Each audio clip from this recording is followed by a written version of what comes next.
જૂનાગઢના ભેસાણમાં આમ આદમી પાર્ટી દ્વારા ભેસાણ ભવન જનસંપર્ક કાર્યાલયનો શુભારંભ કરવામાં આવ્યો છે, જેમાં આમ આદમી પાર્ટીના પ્રદેશ પ્રમુખ ઈશુદાન ગઢવી તેમજ ગોપાલ ઇટાલિયા બંને દ્વારા રિબિન કાપીને દીપ પ્રાગટ્ય કરીને કાર્યાલયને ખુલ્લું મૂકવામાં આવ્યું હતું। આ તકે ભેસાણના આજુબાજુના ગામના યુવાનો અને કાર્યકરો મોટી સંખ્યામાં ઉપસ્થિત રહ્યા હતા। આ કાર્યાલયમાં આજથી તમામ લોકોના નાના મોટા પ્રશ્નોનો તાલુકા પંચાયત કે મામલતદાર કચેરીના કામોમાં લોકોને ધક્કા ન ખાવા પડે તે માટે કાર્યાલય ખોલવામાં આવ્યું છે।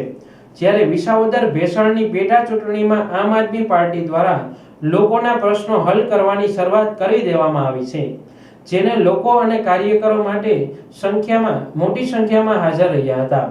આ તકે ઈશુદાન ગઢવીએ ભારતીય જનતા પાર્ટી પર આકરા પ્રહારો કર્યા હતા। બિલકુલ, આજે અમારા લોકલાડીલા ઉમેદવાર ગોપાલભાઈ ઇટાલિયાનો કાર્યાલય ભેસાણ ભવનનો આજે ભેસાણમાં શુભારંભ કરવામાં આવ્યો છે। આ કાર્યાલયથી લોકોના કામો થશે, લોકોના નાના નાના કામો હોય એ કામો સતત ચાલુ રહે એવો અમે પ્રયાસ કરીશું। લોકો સરકારી કચેરીઓમાં ખૂબ ધક્કા ખાતા હોય છે અને ન્યાય નથી મળતો, એ માટેનો પ્રયાસ કરીશું। અને વિસાવદરની ચૂંટણી જે આવી રહી છે, વિસાવદરની ચૂંટણી એ માત્ર 1.5-2 વર્ષ માટેની ચૂંટણી નથી। વિસાવદરની ચૂંટણી આખા ગુજરાતના ખેડૂતોનું ભવિષ્ય નક્કી કરનારી ચૂંટણી છે। જો ભૂલથી પણ આ ચૂંટણી ભાજપ જીતી જાય તો આખા વિસાવદર સહિત ધારી અમરેલી સુધી ઇકોઝોન લાવી દેશે। ખેડૂતોને ડર છે, ખેડૂતોને ભાવ નથી મળતા અને ખેડૂતોમાં નારાજગી છે, એ પણ ભાજપ છે એને એમ થશે કે ભાઈ ખેડૂતો નારાજ નથી, ખેડૂતોને દેવા માફીનો મુદ્દો નહીં આવે। એટલે આ આખા ગુજરાતના ખેડૂતો અને શ્રમિકો ચૂંટણી લડી રહ્યા છે। શું કામ? જો આ ચૂંટણી ફરીથી ભાજપ હારશે, આમ તો અત્યારે જે રીતે સર્વે છે અમારું, ત્યારે ગોપાલભાઈ ખૂબ લીડથી જીતી રહ્યા છે, પણ આ ચૂંટણી ભાજપ હારી ગયું એટલે આખા ગુજરાતના ખેડૂતો જીતી જશે। ગુજરાતના ખેડૂતોનું દેવું ભાજપે માફ કરવું પડશે। ખેડૂતોને જે પૂરતા ભાવ નથી પડતા, સ્વામિનાથન કમિશનના રિપોર્ટ પ્રમાણે એ ભાવમાં આપવા માટે ભાજપ મજબૂર થશે। શ્રમિકો મજૂરોને જે રીતે પરેશાન કરવામાં આવે છે, સરકારી કચેરીઓમાં ભ્રષ્ટાચાર થાય છે, ભ્રષ્ટાચાર એને બંધ કરવો પડશે। જો આ ચૂંટણી ભાજપ હારી ગયું તો ભાજપ એવું માનશે કે સૌરાષ્ટ્રમાં જે ખેડૂતોને વીજળીની સમસ્યા છે, પાણીની સમસ્યા છે, ફેન્સિંગની સમસ્યા છે અને ચારે બાજુ ખેડૂતો જે પીડિત છે ભ્રષ્ટાચારથી, જે પીએમસીમાં જાય તો ત્યાં પણ મોટા ભ્રષ્ટાચાર છે, એ બંધ કરવા પડશે। એટલે આ મુદ્દો ખેડૂતોના મુદ્દાઓની ચૂંટણી છે અને હું સમગ્ર વિસાવદરની જનતાને ફરીથી કહું છું કે ગોપાલભાઈ જેવો મજબૂત લીડર તમને મળ્યો છે કે ન એ ડરી શકે, ન ઝૂકી શકે, ન ભાજપ એને ખરીદી શકે, આવો મજબૂત ઉમેદવાર તમને મળ્યો છે। એટલે કોઈ પણ પક્ષમાં એક પણ મત બગાડ્યા વગર ગોપાલભાઈને જીતાડજો, આખા ગુજરાતના ખેડૂતોને જીતાડજો અને આખા ગુજરાતની અને ભારતના ખેડૂતોની મીટ છે એ વિસાવદરની ચૂંટણી ઉપર છે। વિસાવદરની જનતા ખમીરવંતી છે, એ કરીને બતાવશે એવો મને પૂરો વિશ્વાસ છે। બિલકુલ, અત્યારે તો એકતરફી માહોલ છે।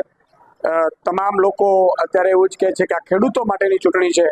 ગોપાલભાઈ ઇટાલિયા અમારા મજબૂત લીડર છે અને એમને વિસાવદરની જનતાને હંમેશા કારણ કે ઇકોઝોનથી પરેશાન છે, એપીએમસીમાં જે હજારો કરોડોના ભ્રષ્ટાચાર થાય છે એનાથી પરેશાન છે, ખેડૂતોને ભાવ નથી મળતો એનાથી પરેશાન છે, ખેડૂતોને રોડ રસ્તા નથી, પાયાની સુવિધા નથી વિસાવદરમાં અને આસપાસમાં, એનાથી પરેશાન છે। એટલે લોકો ભાજપથી ત્રાહિમામ પોકારી ગયા છે। બીજી પાર્ટી, એને ખબર છે બધાને કે બીજી પાર્ટીનો શું રોલ છે, કારણ કે અમે 4 સીટ છે એ કોંગ્રેસને એમને આપી દીધી હતી, અમે લડાવ્યા નથી। શું કામ? કે ભાજપને હરાવવું છે। તો કોંગ્રેસે આ સીટ અમને આપવાનું વચન પણ આપ્યું હતું, પણ એમણે વચન ભંગ કર્યું છે, કશું વાંધો નહીં।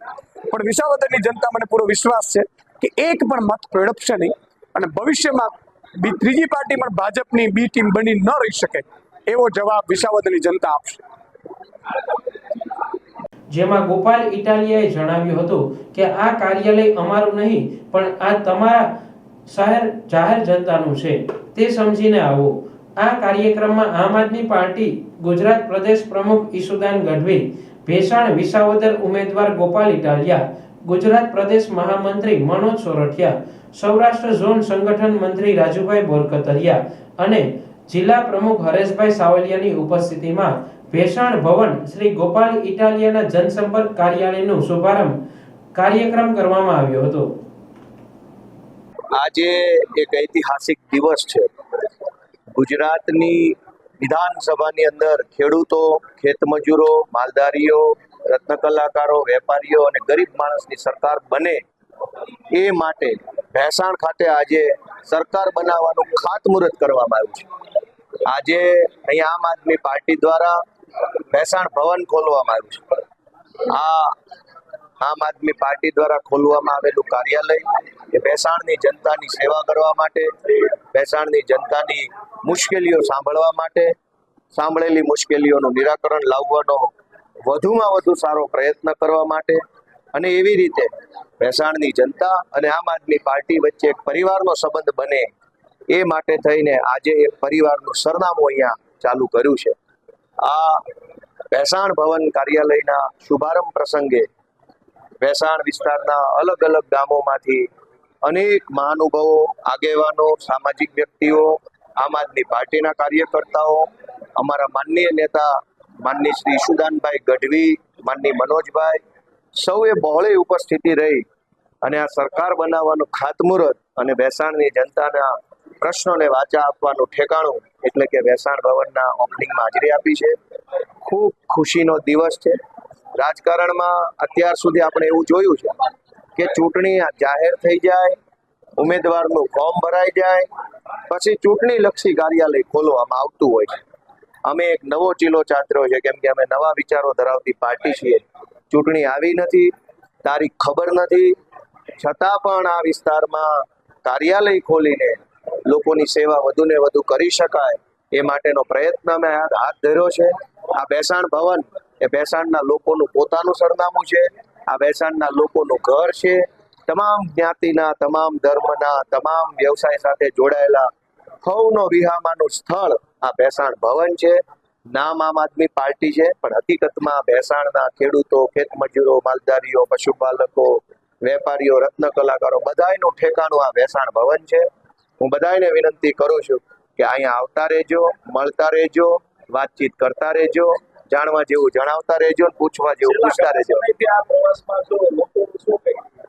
લોકો એક જ વાત કહી રહ્યા છે કે આ વખતે વિસાવદર ભેસાણમાંથી ઐતિહાસિક લીડ સાથે આમ આદમી પાર્ટીને ગોપાલભાઈ ઇટાલિયાને ચૂંટણી જીતાડવાની લોકોને ખૂબ ભરોસો છે, લોકોને ખૂબ ઉત્સાહ છે આ ચૂંટણીની અંદર ભાગ લેવાનો, કેમ કે પહેલી વખત લોકો એવું કહી રહ્યા છે કે એમને જેવા માણસની ઉમેદવાર તરીકે જરૂર હતી એવા વ્યક્તિ અમને મળ્યા છે। લોકો ખૂબ ઉત્સાહમાં છે, ચૂંટણીની કાગડોળે રાહ જોઈ રહ્યા છે।